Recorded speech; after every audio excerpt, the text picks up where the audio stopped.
Hey, how y'all doing out there? Coming at you today, just on some logic tip on a mental note. Some things that people don't consider.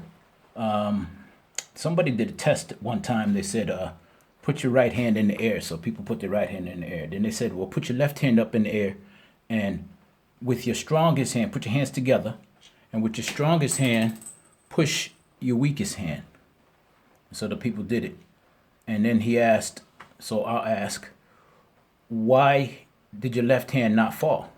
If you're right-handed, and why did your right hand not fall if you're left-handed? I said push your strongest hand with your weakest hand. But what happened instead was your weakest hand pushed back, right? That's called resistance.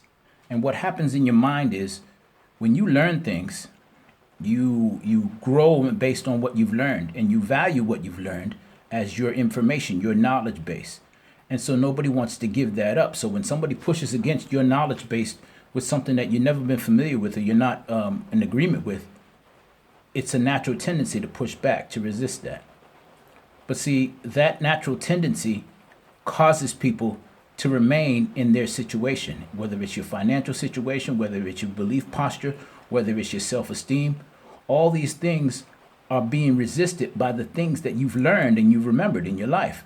And so people might argue that that's not a bad thing, but then I'll put to you this logic. And once you see this logic, you'll begin to understand what I'm saying.